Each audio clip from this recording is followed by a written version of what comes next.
Radhe Radhe প্রিয়ন, bright সাহিত্য YouTube চ্যানেলে তোমাদের স্বাগত জানাই। Madam and student love story part 11, লেখিকা গল্পের রানী, কণ্ঠে SM। যারা আগের পর শোনোনি গিয়ে শুনে আসতে পারো, আশা করি ভালো লাগবে। ব্রাইট সাহিত্য ইউটিউব চ্যানেলে নতুন হয়ে থাকলে চ্যানেলটিকে সাবস্ক্রাইব করে বেল আইকনটি প্রেস করে রেখো। কিছু ভুল ত্রুটি হলে ক্ষমা করে দিও। তো চলো বেশি কথা না বলি গল্প শুরু করি। আজকে তুমি আমার সাথে বাইরে যাবে, আমি একটা সারপ্রাইজ দেখাতে চাই। অনন্য প্রথমে একটু হেসে বলে, বৃষ্টি, তুমি জানো আমি ভিজতে চাই না। আরোহী হেসে ধীরে ধীরে অনন্যকে ধরে বলল, আমাদের জন্য বৃষ্টি কোনো বাধা নয়, বরং এই বৃষ্টি আমাদের মুহূর্তটা আরও সুন্দর করবে। তাদের পা মাটিতে ভিজে যাচ্ছে, অনন্যর চুল ও কাপড়ে জল লেগে আছে, কিন্তু আরোহী কাঁধে কাগজের ছাতা ধরে রাখছে আর নিজের হাত অনন্যর হাত ধরে রেখে আছে। দেখো, এই বৃষ্টির ফোঁটা ঠিক আমাদের মতো, আরোহী বলে, হালকা সতেজ আর একে অপরের ছোঁয়ায় জীবন্ত। অনন্য আরোহীর দিকে তাকিয়ে বলল, কণ্ঠটা ভেজা হলেও কোমল, আমি কখনো এত শান্তি পাইনি। আরোহী ধীরে ধীরে অনন্যকে আলিঙ্গন করল। বৃষ্টির ফোঁটা তাদের কাঁধে পড়ছে। তুমি জানো, এই মুহূর্তে তুমি শুধু আর আমি, কেউ আমাদের কাছে নেই। একটু দেরি পরে আরোহী অনন্যর ঠোঁটে হালকা চুম্বন দিল। বৃষ্টির ফোঁটা তাদের চারপাশে ঝলমল করছে। অনন্য চোখে পানি নিয়ে হাসল, যদিও বৃষ্টিতে ভিজে গেছে। আমিও তোমার কাছে থাকবো আজীবন। বৃষ্টি, চুম্বন, হাত ধরে থাকা, সব কিছু মিলিয়ে রাতটা হয়ে গেল এক সত্যি রোম্যান্টিক মুহূর্ত, যা তাদের ভালোবাসাকে আরও দৃঢ় করে দিল। বৃষ্টি এখনো থামেনি। আরোহী অনন্যকে ধরে সামনের দিকে নিয়ে চলে যাচ্ছে। অনন্য একটু অবাক হয়ে জিজ্ঞেস করে, এখন আমরা কোথায় যাচ্ছি? আরোহী হেসে বলে, এটা তোমার জন্য, শুধু দেখো। একটু হাঁটার পরে তারা পৌঁছালো ছোট্ট একটি বাগানে। সেখানে আলোকসজ্জা, লাইটিং আর ছোট্ট ছোট্ট টেবিল রাখা। বৃষ্টির ফোঁটা যেন আলোকিত হয়ে সব কিছুতে ঝলমল করছে। এই দেখো, তোমার জন্যই সাজিয়েছি, আরোহী বলল। অনন্য চোখ বড় করে তাকালো, কণ্ঠ থমকে গেল। এটা তুমি? আরোহী ধীরে ধীরে অনন্যর পাশে দাঁড়ালো, হাত ধরে বলল, হ্যাঁ, এটা শুধু তোমার জন্য। এই মুহূর্তটা, এই রোম্যান্স, সব তোমার জন্য। অনন্য একটু লাজুক হয়ে হেসে বলল, বৃষ্টি আর তোমার কাছে সব কিছু একসাথে সত্যি স্বপ্নের মতো। আরোহী অনন্যর কাঁধে মাথা রাখল, ধীরে ধীরে চোখে চোখ রেখে বলল, আমি চাই এই মুহূর্তে শুধু আমরা দুজন থাকি। বৃষ্টি, রাত, আলো, সব কিছু আমাদের, আর আমি চাই তুমি সব সময় আমার পাশে থাকো। তারপর আরোহী অনন্যকে ধীরে ধীরে ঘিরে ধরে বলল, এই বৃষ্টিতে, এই মুহূর্তে আমি শুধু তোমাকে চাই। অনন্য চোখে পানি নিয়ে হেসে বলল, আমি সব সময় তোমার জন্য থাকব। আরোহী ধীরে ধীরে অনন্যর ঠোঁটে হালকা চুম্বন দিল। বৃষ্টির ফোঁটা তাদের চুলে, কাঁধে ঝলমল করছে, কিন্তু তারা একে অপরের প্রেমে ডুবে আছে। একটা নিখুঁত রোম্যান্টিক মুহূর্ত, যা দুজনের মনে চিরকাল থাকবে। আরোহী অনন্যকে ঘরে ফিরিয়ে দেয়। ঘরে ঢোকার সাথে সাথে অনন্য চোখ বড় করে তাকায়। ঘরটি সাজানো আছে মৃদু আলো আর ক্যান্ডেল দিয়ে। বিছানার পাশে ছোট টেবিলে রাখা আছে তার প্রিয় ফুলের তোড়া। আরোহী ধীরে ধীরে অনন্যর পাশে এসে বলল, এই ঘর, এই আলো, এই ফুল সব তোমার জন্য। আমি চাই তুমি শান্তি পাও, খুশি হও, আর এই মুহূর্তটা মনে রাখো। অনন্য চোখে পানি নিয়ে হাসে। ভিজে যায় তার চুলে কিছু ক্যান্ডেলের আলো প্রতিফলিত হয়ে। এই সব তোমার, তুমি সত্যি? আরোহী হাতে হাত রেখে বলল, হ্যাঁ, শুধু তোমার জন্য। আমি চাই এই রাত শুধু আমাদের। কোনো ফোন, কোনো ঝামেলা, কিছুই না, শুধু আমরা দুজন। আরোহী ধীরে ধীরে অনন্যকে আলিঙ্গন করলো, দুই হাতে ধরে বলল, আমি চাই, তুমি জানো আমি তোমার পাশে সব সময় থাকবো। সব কিছু পারি যদি আমরা একসাথে থাকি। অনন্য কণ্ঠটা কাঁপে, চোখে পানি। আমি আমি সব সময় তোমার জন্য থাকবো। এই মুহূর্ত চিরকাল মনে রাখবো। আরোহী ঠোঁটে হালকা চুম্বন দিল, তারপর ধীরে ধীরে অনন্যর কপালে আর হাতের ওপর হাত রাখলো। এই মুহূর্তে শুধু তুমি আর আমি, বাকি সব বন্ধ হয়ে গেছে, শুধু আমাদের ভালোবাসা। অনন্য চোখ বন্ধ করে আরোহীর সান্নিধ্য অনুভব করে। মনে মনে ভাবছে, এই ভালোবাসা, এই আস্থা, এই স্পর্শ, সব কিছুই শুধু আমার, আর কেউ এর মধ্যে ঢুকতে পারবে না, কেউ না। ঘরে শুধু তাদের নিঃশব্দ ভালোবাসা ভরে থাকে। বাইরে বৃষ্টি থেমেছে, কিন্তু ঘরের ভেতরে তারা দুজন একে অপরের প্রতি অনন্ত ভালোবাসায় ভিজে আছে। তারপর আরোহী এক ছোট্ট সারপ্রাইজ উপহার দেয়, একটি ছোট্ট চিঠি, যেখানে লেখা, আজ রাত শুধু আমরা, এই ভালোবাসা চিরকাল আমার, তুমি সব সময় আমার। অনন্য চিঠি খুলে পড়ে, চোখে পানি আসে, আর আরোহী ধীরে ধীরে অনন্যকে জড়িয়ে ধরে বসে থাকে। বাইরে বৃষ্টি থেমেছে, কিন্তু ঘরের ভেতরে তাদের ভালোবাসার স্পর্শ, হাসি, চোখের যোগাযোগ, সবই যেন চিরকাল টিকবে। বেড়ে চলেছে নিঃশ্বাসও, কেমন যেন আটকে আটকে যাচ্ছে। কন্ট্রোল ইয়োর সেলফ আরোহী, এমন কিছু ঘটতে দেওয়া যাবে না যাতেও কষ্ট পায়, আমাকে ভুল বোঝে, কিছুতেই না, আরোহী মনে মনে বলল। কিছুক্ষণ ওভাবে দাঁড়িয়ে থাকার পর আরোহী ওর হাতটা ধীরে ধীরে অনন্যর মাথায় বুলাতে লাগলো। ভয় পেও না, এখানে আমি আছি তো। অনন্য মাথা তুলে তাকালো, ওর চোখে জল। আরোহী ব্যস্ত হয়ে উঠল, দুহাতে অনন্যর গাল দুটো ধরলো। কি হয়েছে সুইটহার্ট, কাঁদছো কেন তুমি? ভয়। অনন্য, জানো তো আমার ছোটবেলা থেকে এসব বাজ, বিদ্যুতে খুব ভয় লাগে। আমি নিজেকে সামলে রাখতে পারি না, কিন্তু কোনোদিনও এই সময় আমাকে সাহায্য করার মতো কেউ ছিল না। আমি কান চেপে চুপটি করে বিছানায় পড়ে থাকতাম, ঘুমোতে পারতাম না। কেউ আমাকে একটু জড়িয়ে ধরেনি, কেউ না, কাঁদিনি এইভাবে। You are a strong person, এভাবে কাঁদতে হয় না, দেখো আমার দিকে। অনন্য চোখের জলটা আলতোভাবে মুছে দিয়ে সমনহে ওর কপালে নিজের ঠোঁট ছোঁয়ালো। আরোহী মুহূর্তে অনন্য শান্ত হয়ে গেল। ভয়ের পরিবর্তে ওর চোখে দেখা গেল অন্য ধরনের নেশা।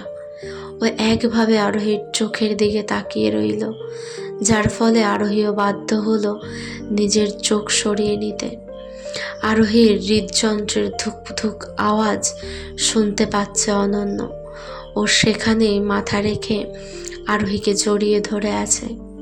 আরোহীর হাত আলতোভাবে উঠে এলো অনন্যর পিঠ বরাবর। এদিকে বৃষ্টির সাথে পাল্লা দিয়ে বাজ পড়ছে, আর ততই আরো বেশি করে আরোহীকে জড়িয়ে ধরছে ও। আরোহী স্থির হয়ে দাঁড়িয়ে থাকলে ওর হার্টবিট ক্রমশ এমনভাবে কেন তাকাচ্ছে? ও কি বোঝে ওর এই রকম দৃষ্টি আমার ওপর ঠিক কীরকম প্রভাব ফেলে? কথাগুলো ভাবতে ভাবতে আরোহী আবার তাকালো অনন্যর চোখের দিকে। সে এখনো একইভাবে তাকিয়ে আছে। আরও একটা বাজ পড়ল এবং অনন্য খামচে ধরল আরোহীকে। কোমরের কাছে শার্টটা আর নিজেকে সামলাতে পারছে না আরোহী। মোমবাতির মৃদু আলোয় ওর প্রেয়সীকে মোহনীয় দেখাচ্ছে। ধীরে ধীরে যেন বশ হয়ে যাচ্ছে ও। আস্তে আস্তে এগোতে লাগলো অনন্যর দিকে। সেই পরিপ্রেক্ষিতে অনন্য বিছাতে লাগলো। এমন সময় ওর পিঠ দেয়ালে ঠেকে গেল। আরোহী ওর হাতটা দেয়ালে রাখলো এবং ওপর হাত দিয়ে অনন্যর মুখটা তুলে ধরলো। টু শব্দ করলো না অনন্য। চুপ করে চেয়ে রইল আরোহীর দিকে এবং মৃদু একটা ঢোক গেল। ওর কণ্ঠনালীর ওঠানামা লক্ষ্য করলো আরোহী, যেটা ওকে আরো বেশি পাগল করে তুলল। এরপর বিনা বাক্য ব্যয়ে সোজা নিজের ঠোঁট ডুবিয়ে দিল অনন্যর ঠোঁটে। এক অজানা আবেশে ছেয়ে গেল অনন্যর সমগ্র শরীরে। ও নিজের চোখ বন্ধ করল। আরোহী ভীষণই মৃদুভাবে ওর ঠোঁটগুলো নিয়ে খেলতে লাগলো, যেন সেই খেলায় প্রবল পারদর্শী। ওর দুটো হাত নেমে এসে চেপে বসলো অনন্যর পাতলা কোমরে। নিঃশ্বাসের গতিবেগ প্রবল হয়েছে অনন্য। শ্বাস বায়ুও ঘাটতি দেখা দিচ্ছে। দম প্রায় বন্ধ হয়ে যাওয়ার আগের মুহূর্তে আরোহী ওর ঠোঁট সরিয়ে নিল। অনন্য জোরে শ্বাস ফেলতেই আচমকা আরোহী ওকে পেছনে ঘুরিয়ে দেয়ালে চেপে ধরল। পিঠ থেকে চুলগুলো একপাশে সরিয়ে দিয়ে গলায় মৃদুভাবে ঠোঁটের ছোঁয়া দিতে লাগলো। আস্তে আস্তে তার ঠোঁট পৌঁছালো কানের কাছে। ও কানের লতিতে মুখে পুরে চুষতে লাগলো। এদিকে ওর হাত ক্রমশ ওপরে উঠতে উঠতে কখন যে অনন্যর বুকের ওপর উঠে এসেছে সেটা বুঝতেও পারেনি। অনন্য চিৎকার বেরিয়ে এলো অনন্যর মুখ দিয়ে। সেই ধ্বনি আরোহীকে বাস্তবে ফিরে আসতে সাহায্য করলো। ও নিজেকে সরিয়ে নিয়ে বৃষ্টি থেকে ভিজে তারা দুজন ঘরে ফিরে এলো। আরোহী তোয়ালে দিয়ে অনন্য চুল মুছিয়ে দিচ্ছে। অনন্য হালকা হেসে বলল, তুমি জানো, তুমি না থাকলে আমি হয়তো এভাবে হাসতেই ভুলে যেতাম। আরোহী থেমে অনন্যর দিকে তাকালো। ধীরে বলল, আমি থাকবো, সব সময় থাকবো। আরোহী আলমারি থেকে একটা ড্রেস এনে বলল, এইটা পরো, না হলে ঠান্ডা লাগবে। অনন্য ড্রেস পাল্টে এসে দেখে আরোহী বিছানায় বসে আছে, যেন তার জন্য অপেক্ষা করছিল। অনন্য এসে বসতেই আরোহী ধীরে তার হাত ধরল। আজকের দিনটা আমাদের জীবনের সবচেয়ে সুন্দর দিনগুলোর একটা। অনন্য চুপ করে আরোহীর কাঁধে মাথা রাখলো। আমারও। লাইট বন্ধ, শুধু ছোট্ট ল্যাম্প চলছে।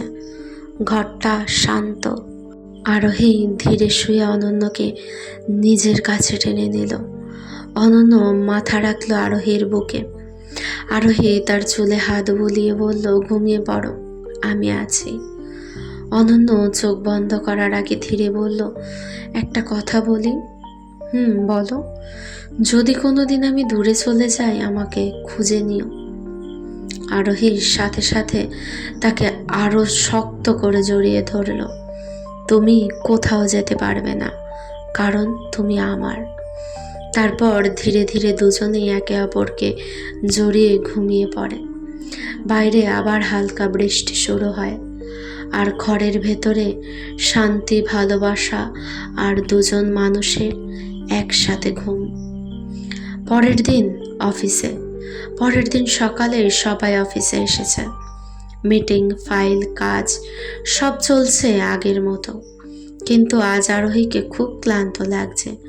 চোখ লাল, মাথা একটু নিচু করে বসে আছে, কারণ সে সারা রাত ঘুমায়নি, শুধু অনন্যর সাথে সময় কাটিয়েছে। আবার ভোরে উঠে বাচ্চাদের রেডি করেছে, অফিসের কাজও আছে। অনন্য দূর থেকে দেখেই বুঝে গেল আরোহী ঠিক নেই, খুব ক্লান্ত। অনন্য নিজের কেবিন থেকে উঠে আরোহীর কেবিনে গেল। কি হয়েছে, তোমাকে খুব ক্লান্ত লাগছে? আরোহী হালকা হেসে বলল, কিছু না, একটু ঘুম কম হয়েছে। অনন্য একটু রাগের মতো করে বলল, একটু, তুমি তো একদমই ঘুমাওনি।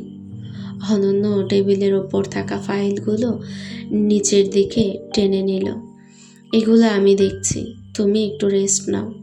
আর ওর সাথে সাথে বলল, না না, এগুলো আমার কাজ, আমি করে নেব। অনন্য চেয়ারটা একটু ঘুরিয়ে আরোহীর সামনে দাঁড়ালো।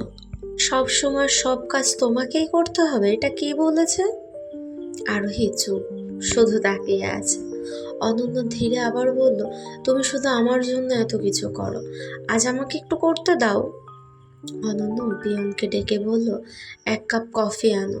তারপর আবার আরোহীর দিকে তাকিয়ে, কফি খাও। তারপর 10 মিনিট চোখ বন্ধ করে বসে থাকো। আরোহী হেসে বলল, তুমি এখন পুরো বস হয়ে গেছো। অনন্য হেসে বলল, না বস না, তোমার কেয়ারটেকার। আরোহী একটু চুপ করে থাকলো। তারপর ধীরে বলল, এভাবে কেউ কখনো আমার খেয়াল রাখেনি।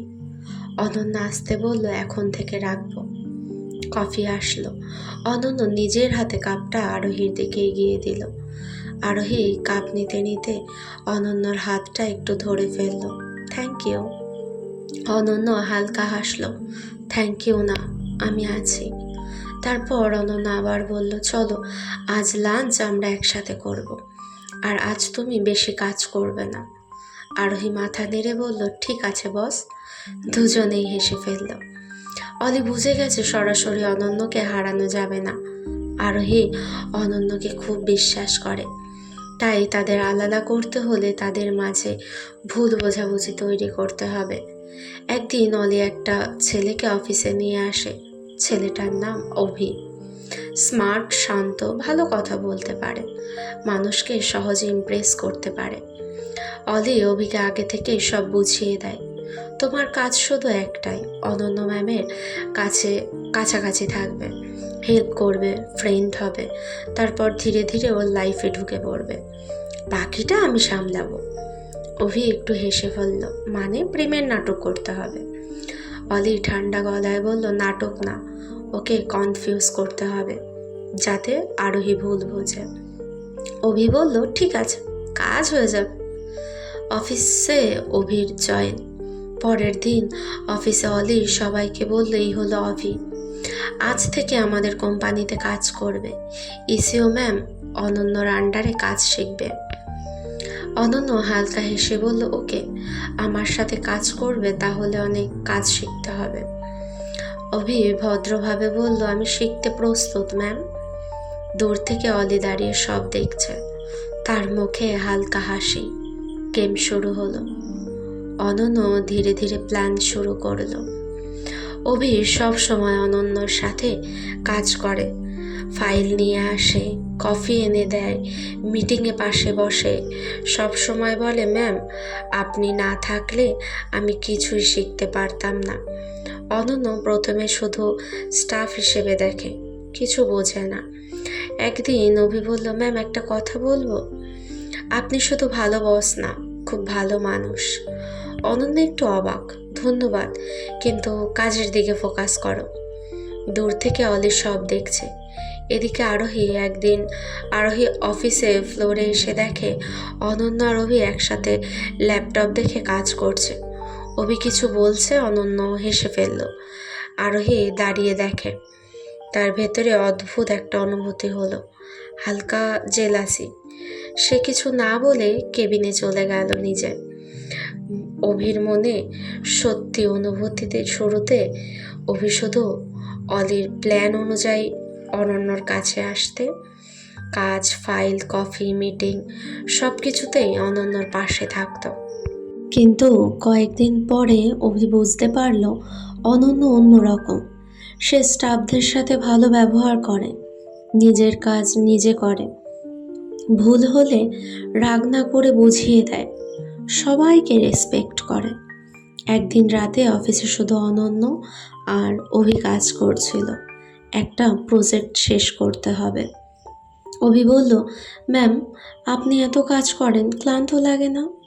অনন্য হালকা হেসে বলল, ক্লান্ত লাগে, কিন্তু দায়িত্ব থাকলে ক্লান্তি দেখালে চলে না। অভি কিছুক্ষণ চুপ করে অনন্যর দিকে তাকিয়ে থাকলো। তারপর ধীরে বলল, আপনি খুব স্ট্রং। অনন্যা বলল, জীবন মানুষকে স্ট্রং বানিয়ে দেয়। সেদিন প্রথমবার অভির মনে হলো সে শুধু প্ল্যানের জন্য অনন্যর কাছে আসেনি, সে সত্যি অনন্যকে রেসপেক্ট করতে শুরু করেছে। এদিকে অলি অভিকে ডেকে বলল, কাজ কত দূর? অভি বলল, সব ঠিক চলছে, অনন্য ম্যাম আমাকে ট্রাস্ট করে। অলি হেসে বলল, ভালো, এবার একটু পার্সোনাল হও, ওর লাইফ পাস্ট সব জানো। অভি একটু চুপ করে রইল, কারণ এখন তার ভেতরে কনফ্লিক্ট। সে প্ল্যান করছে, কিন্তু অনন্যকে খারাপ লাগছে না। একদিন আরোহী জেলাস, অফিসের সবাই লাঞ্চে গেছে, অনন্য নিজের কেবিনে বসেছিল। অভি এসে বলল, ম্যাম আপনি লাঞ্চ করেননি? না, কাজ শেষ করি আগে, তারপর করব। অভি বলল, এভাবে কাজ করলে অসুস্থ হয়ে যাবেন, চলুন আমি ক্যান্টিন থেকে কিছু নিয়ে আসছি। এই সময় দরজার সামনে দাঁড়িয়েছিল আরোহী, সে সব শুনে ফেলেছে। আরোহী ভেতরে এসে ঠান্ডা গলায় বলল, অনন্য, তোমার এত কেয়ার নেওয়ার মানুষ তো আছে দেখছি। অনন্য অবাক, মানে? আরোহী বলল, কিছু না, ক্যারি অন। তারপর ঘুরে চলে গেল। অনন্য বুঝতে পারলো আরোহী রাগ করেছে। সন্ধ্যায় অনন্য আরোহীর কেবিনে গেল। তুমি রাগ করেছো? আরোহী ফাইল দেখতে দেখতে বলল, না, কেন রাগ করব? তোমার কথা বলার স্টাইল অন্যরকম ছিল। আরোহী এবার তাকালো, আমি শুধু একটা জিনিস পছন্দ করি না, আমার জিনিসে অন্য কারো বেশি ইন্টারেস্ট। অনন্য একটু চুপ, তারপর হালকা হাসলো, আমি কি তোমার জিনিস? আরোহী ধীরে উঠে অনন্যর সামনে এসে দাঁড়ালো, না, তুমি আমার মানুষ। অলি বুঝতে পারছে অভি ধীরে ধীরে সত্যি অনন্যকে রেসপেক্ট করতে শুরু করেছে। এটা তার প্ল্যানের জন্য বিপদ। তাই অলি এবার আরো বড় প্ল্যান করে। একদিন অলি অভিকে ডেকে বলল, শোনো, এবার শেষ স্টেপ, তোমাকে অনন্যকে প্রপোজ করতে হবে। অভি অবাক, কি? এটা তো প্ল্যানের মধ্যে ছিল না। অলি ঠান্ডা গলায় বলল, আমি যা বলছি তাই করো। আরোহী যেন নিজের চোখে দেখে তখন সব শেষ। অভি চুপ হয়ে গেল। সে বুঝতে পারছে এটা ভুল, কিন্তু সে এই খেলায় ঢুকে গেছে।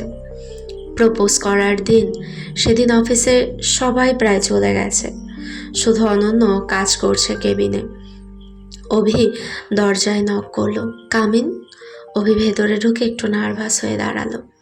ম্যাম, একটা পার্সোনাল কথা ছিল। অনন্য ল্যাপটপ থেকে চোখ তুলে বলল, হ্যাঁ বলো। অভি ধীরে ধীরে বলল, আমি জানি না এটা বলা ঠিক কিনা, কিন্তু আমি আপনাকে রেসপেক্ট করি আর আমি আপনাকে পছন্দ করি। অনন্য একদম চুপ, সে অবাক কিন্তু রাগ করেনি। অনন্য বলছে, তুমি যা বলছো সেটা ঠিক না, আমি তোমার বস আর আমার লাইফে অন্য কেউ আছে। অভি কিছু বলার আগে দরজার বাইরে দাঁড়িয়ে সব শুনছিল আরোহী। ভুল বোঝাবুঝি শুরু হয়। আরোহী শুধু শেষ লাইনটা শুনল, আমার লাইফে অন্য কেউ আছে, কিন্তু সে পুরো কথাটা শুনল না। সে ভাবলো অনন্য হয়তো কনফিউজ। আরোহী চুপচাপ চলে গেল। আরোহী চুপ। রাতে, সেদিন রাতে আরোহী খুব চুপ। অনন্য বুঝতে পারছে কিছু হয়েছে। কি হয়েছে? কিছু না, তুমি এমন চুপ কেন? আরোহী ধীরে বলল, যদি কোনোদিন আমি না থাকি তুমি ভালো থাকবে তো? অনন্য অবাক, হঠাৎ এই কথা কেন? আরোহী শুধু বলল, এমনি। এদিকে অলি হাসছে। অলি নিজের কেবিনে বসে বলল, ভালোবাসা শেষ করতে ঝগড়া লাগে না, শুধু চুপ থাকা লাগবে। আরোহী আবার ভেঙে পড়ে। অভির প্রপোজের ঘটনার পরে আরোহী চুপচাপ হয়ে যায়। সে কিছু বলে না, কিন্তু ভেতরে ভেতরে পুরো ভেঙে পড়ে। অনন্য বুঝতে পারে কিছু হয়েছে, কিন্তু আরোহী কিছুই বলে না। ধীরে ধীরে আরোহী আবার ডিং করা শুরু করে। রাতে দেরি করে বাড়ি আসে, কম কথা বলে, একা বসে থাকে। এদিকে অনন্য বলল, তুমি আবার এগুলো শুরু করেছো কেন? আরোহী রাগ করে বলল, আমার লাইফ, আমি যা খুশি করব। অনন্য কষ্ট পায়, কিন্তু কিছু বলে না। অলির শেষ প্ল্যান, সে অভিকে বলে অনন্যকে একটা ফাইলের অজুহাতে গেস্ট হাউসে ডাকবে, আরোহীকে আমি সেখানে নিয়ে আসব, বাকিটা পরিস্থিতি নিজে নিজেই তৈরি হবে। অভি প্রথমে রাজি ছিল না, কিন্তু অলি চাপ দেয়। গেস্ট হাউসের ঘটনা, সেদিন সন্ধ্যায় অভি বলল, ম্যাম একটা ইম্পর্ট্যান্ট ফাইল আছে, সাইন দরকার, আমি গেস্ট হাউসে আছি, আপনি একটু আসবেন? অনন্য কাজের জন্য চলে গেল। ওদিকে অলি আরোহীকে ফোন করলো, আরোহী তুমি এখনই গেস্ট হাউসে যাও, গেলে বুঝবে আমি কেন বলছি। আরোহী তখন একটু নেশা করা অবস্থায় ছিল, সে রাগ নিয়ে গেস্ট হাউসে গেল। গেস্ট হাউসে গিয়ে আরোহী দরজা খুলে দেখে অনন্য সোফায় বসেছিল, মাথা ঘুরছিল। অলি আগে থেকে ড্রিঙ্কের ওয়াটারে কিছু মিশিয়ে দিয়েছিল। অভি তাকে ধরে বিছানায় বসাচ্ছিল যাতে পড়ে না যায়। ঠিক তখনই আরোহী দরজা খুলে দেখে অনন্য বিছানায়, অভি পাশে। এই দৃশ্য দেখে আরোহীর মাথা পুরো ঘুরে গেল। ওয়াও, আমি ঠিকই ভাবছিলাম। অনন্য উঠে দাঁড়াতে গিয়ে বলে, না আরোহী, তুমি যা ভাবছো তা না। আরোহী চিৎকার করে বলল, চুপ, আর একটা কথাও না। আরোহীর চোখে পানি। আমি সবাইকে হারাতে পারি, কিন্তু তোমাকে না। আর আজ তুমি সেটাও করে নিলে। অনন্য কাঁদতে কাঁদতে বলল, তুমি আমাকে বিশ্বাস করো। আরোহী বলল, বিশ্বাস একবার ভাঙলে আর জোড়া লাগে না। তারপর আরোহী চলে গেল। অনন্য মাটিতে বসে পড়ল। অভি সব বুঝতে পারল, অলি সব প্ল্যান করেছে। অভি বলল, ম্যাম আমি সব বলবো, সব সত্যি। অনন্য চোখে পানি নিয়ে বলল, খুব দেরি হয়ে গেছে। আরোহী গেস্ট হাউস থেকে বের হয়ে গাড়ি চালাচ্ছিল, খুব রাগ আর কষ্ট নিয়ে। তার চোখে পানি, মাথা ঠিক মতো কাজ করছে না। সে বারবার বলছে, আমি তোমাকে এত বিশ্বাস করেছিলাম অনন্য, তুমি কেন এমন করলে? বৃষ্টি পড়ছিল, রাস্তা ভেজা ছিল। আরোহী ঠিক মতো সামনে দেখছিল না। হঠাৎ সামনে একটা ট্রাক ব্রেক করলো, ধরাম। আরোহীর গাড়ি ট্রাকের পেছনে ধাক্কা খেল।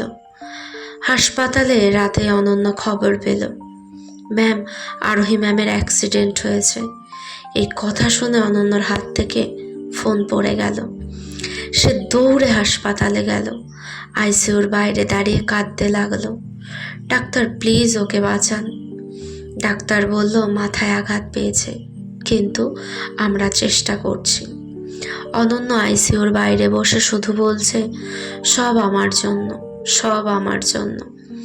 অভি এসে সব সত্যি বলল, ম্যাম সব অলির প্ল্যান ছিল, আপনাকে গেস্ট হাউসে ডাকা, ড্রিঙ্কে কিছু মেশানো, সব। অনন্য চুপ, শুধু চোখ দিয়ে পানি পড়ছে। আমি জানতাম আরোহী আমাকে ভুল বুঝবে। এদিকে বাড়িতে আরও আর অনিয়া ছিল। সকালে স্কুল বাস আসার কথা ছিল, কিন্তু আরও স্কুলে যায়নি। ড্রাইভার ফোন করে বলল, ম্যাম আজ আরও বাসে ওঠেনি। বাড়িতে খুঁজে পাওয়া গেল না, স্কুলে নেই, বন্ধুর বাসায় নেই, আরও হারিয়ে গেছে। অনন্যকে খবর দেওয়া হলো। নয়ন হাসপাতালে এসে বলল, ম্যাডাম আরও নেই, কোথাও পাওয়া যাচ্ছে না। অনন্য যেন জমে গেল, না না, এটা হতে পারে না। এদিকে আইসিইউতে আরোহী, আর একদিকে আরও হারিয়ে গেছে। অনন্য মাটিতে বসে পড়ে বলল, ভগবান আমাকে শাস্তি দিন, কিন্তু ওদের কিছু করবেন না। এদিকে অলি খবর পেল আরোহীর অ্যাক্সিডেন্ট, আরও হারিয়ে গেছে। সে একটু ভয় পেল। সে এত বড় কিছু চায়নি, আমি শুধু ওদের আলাদা করতে চেয়েছিলাম, এত বড় কিছু হয়ে যাবে ভাবিনি। আইসিইউতে আরোহী অচেতন। অনন্য তার হাত ধরে বসে আছে, ধীরে ধীরে বলছে, তুমি আমাকে বিশ্বাস করনি ঠিক আছে, কিন্তু তুমি ফিরে আসো, আমি সব সহ্য করব, শুধু তুমি ফিরে আসো। অনন্য কাঁদতে কাঁদতে মাথা নিচু করে বসে থাকে। কেমন লাগছে তোমাদের গল্পগুলো কমেন্ট করে জানিও। ভালো লাগলে লাইক, কমেন্ট এবং শেয়ার করে দিও। আর এমন সুন্দর সুন্দর রোম্যান্টিক গল্প পেতে ব্রাইট সাহিত্য ইউটিউব চ্যানেলকে সাবস্ক্রাইব করতে হবে। জলদি গিয়ে সাবস্ক্রাইব করে এসো। নেক্সট পার্ট খুব তাড়াতাড়ি আসবে। ততক্ষণের জন্য সবাই খুব ভালো থেকো, সুস্থ থেকো। রাধে রাধে।